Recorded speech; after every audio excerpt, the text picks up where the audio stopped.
जेव्हा भांडण करून येते तेव्हा आई काय सांगते, ज्ञानी आई काय सांगते की बाळा तू कशाला गेला होता, तुला मी सांगितलं होतं ना तू जाऊ नको म्हणून, मग तू कशाला गेला होता, तू जर बाहेर नसता गेला तर भांडण झालंच नसतं, आहे की नाही. तर प्रॉब्लेम तिथे सॉल्व्ह होतो, आहे की नाही. आणि अनपढ माय जिला समाजाचं काही घेणं देणंच नसते, तिला काही प्रेमच नसते समाजावर, ती काय करते, बाबू तुझं डोकं फुटलं का, बरं चल बरं तू बिमार, म्हणजे झालं, हा त्याला डोकं त्याचं याचं डोकं ते फोडते, त्याचं डोकं ते फोडते, है ना. म्हणजे होतात मग मोठ्या मोठ्या माणसाचे भांडणं, मोठ्या मोठ्या भांडणं झाले, मोठ्या माणसाची भांडणं झाले, पोलीस स्टेशन हे ते भरपूर कारस्थान चालते, आहे का नाही.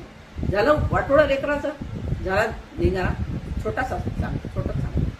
दुसरी गोष्ट, जेव्हा लहान मूल असते, जेव्हा नाग असतं ना, नाग जेव्हा त्याच्या नवऱ्याला मारलं की ते नागिन दास ठेवते, तसेच लेकरांना तुम्ही लहानपणापासून जर म्हणलं ना, तुझी आजी अशी, तुझी मावशी अशी, तुझा मामा तसा, तुझं टमकं तसं, त्याला जाऊ नको, त्याच्याकडे जाऊ नको, त्याला बोलू नको, त्याला हे नको करू, तर ते लेकराच्या मनातली ती खुन्नस राहते.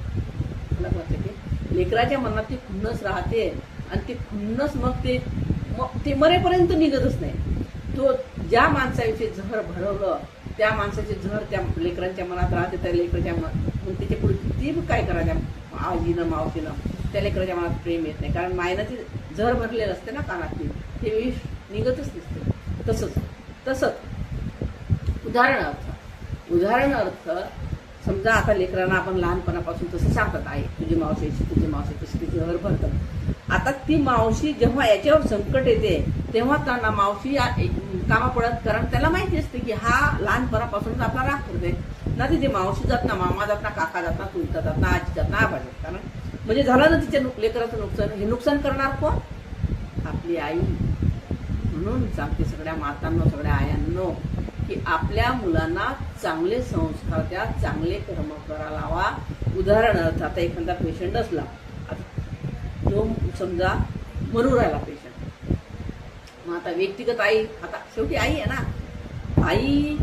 आईचं मन दुखतेच, कारण त्याला जर आता एखादा पेशंट असेल, त्याला रक्ताची गरज आहे, तर आपल्या मुलांना रक्त दिलं म्हणजे तो वाचतो त्याचा जीव, आहे ना.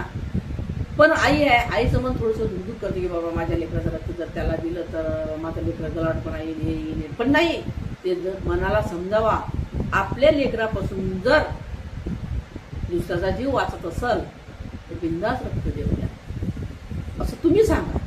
आणि तेच जर तुम्ही म्हणसाल तुमच्या लेकराला की नाही लेक देऊ नका रक्त, हे नका करू, ते नका करू, आई म्हणते, टोकते, मला माहिती आहे, आई म्हणते, पण मनाला समजावंच की नाही हे तू पाप करू देऊ दे, लक्षात नाही. तर त्या आपल्या लेकराचाही फायदा, त्याचाही आत्मा जीव वाचते आणि आपल्या लेकराच्याही मनात आपल्या लेकराच्या भाग्यात चांगलं देव काहीतरी चांगलं फळ देते, कारण जशी कर्म केली तसे फळ मिळतात. म्हणजे हे उन्नतीच आहे. म्हणून हे जे बी काही आहे आईनंच सांगावे सगळ्या लेकरांना. उदाहरणार्थ आणखी छोटंसं सांगतोय, तिथे तसं खूप मोठा होते. दुसरं एक उदाहरण हे सांगतो, घरात विष भरणारे लोक हे घरात आपल्या जिंदगीतच नाही पाहिजेत. विष भरणारे लोक जे विष भरतात कानात, एकाचं 2, 2चं 3 सांगतात ना, हे लोक आपल्या जिंदगीत कधी पाहिजेत नाही. उदाहरणार्थ आता समजा मी ही साडी, उदाहरणार्थ माझ्या वहिनीचं सांगते, शॉर्ट, माझ्या वहिनीने साडी कामावून आणली होती, कामावून ती कमसे कम 20-25-30 हजाराची साडी होती. तर तिला आता कोणाला सांगितलं तर बाबा 5,000ची आहे, 6,000 आहे, 7,000ची आहे, बरोबर. तर मी बोलली समजा मी की नाही ती साडी 5,000ची नाही, ती 20-25 हजाराची आहे, वहिनीला कोणतरी दिली असेल किंवा वहिनीने कोणाकडून आणली असेल दोन्ही. तर समोरच्या व्यक्तीनं काय सांगावं समोरच्या व्यक्तीला की तुला ते ढमकी अशी म्हणते की तू साडी ते मागून आणली किराणाने. तिने ते नाही सांगितलं की मी जे सांगितलं 20-25 हजाराची साडी आहे असं सांगितलं, ते नाही सांगितलं. तेच जर प्रेमाची असती तर चांगल्या भावनेच तिने काय म्हणलं, अरे ही साडी खूप महागाची आहे, 20-25 हजाराची कोण दिली की तुला साडी, किती चांगली साडी आहे, तिलाही चांगलं वाटलं असतं की नाही, असं आहे. तिने ते नाही सांगितलं की इनं काय म्हणलं, फक्त एवढं सांगितलं की ती वहिनी म्हणते की 5,000ची साडी आहे बा, हे माझी 10,000ची, 500ची 1,000ची काय आहे ते. तर मी म्हणलं बा 5,000ची साडी नाही आहे, ती 25,000ची साडी आहे. मग तिने सांगायला पाहिजे ना की तुमच्या नंदीला बा 25,000 साडी आहे म्हणे, किती एवढी चांगली साडी कशी आणली तू, हे सांगायला पाहिजे. तिलाही मोठेपणा वाटला. पण तिला काय सांगत की तुझी ननद म्हणे की साडीला मागून आणली.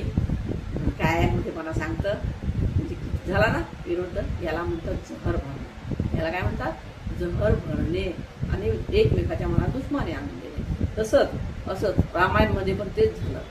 हिने कैकीनं त्याच्या मनात झर भरलं कैकीच्या. तिच्याविषयी रामाविषयी किती प्रेम होतं कैकीचं, भरपूर प्रेम होतं ना. पण तिनं भरलं जहर. त्या जहराच्यानं लढाई झाली, असंख्य लोक मेले, काय काय झालं. म्हणून म्हणतो सावधान राहा. हे जे लोक आहेत ना विषारी, याच्यापासून तुम्ही सावधान राहा. आणि आयांनो सांगते की मुलांना चांगले संस्कार द्या, चांगलं भविष्य राहा, म्हणजे तुमच्या मुलांनाही कोणाचा सराव लागणार नाही, त्यांचंही चांगलं, समाजाचं चांगलं, सगळ्याच चांगलं. चला, जय श्रीकृष्ण. राधे राधे.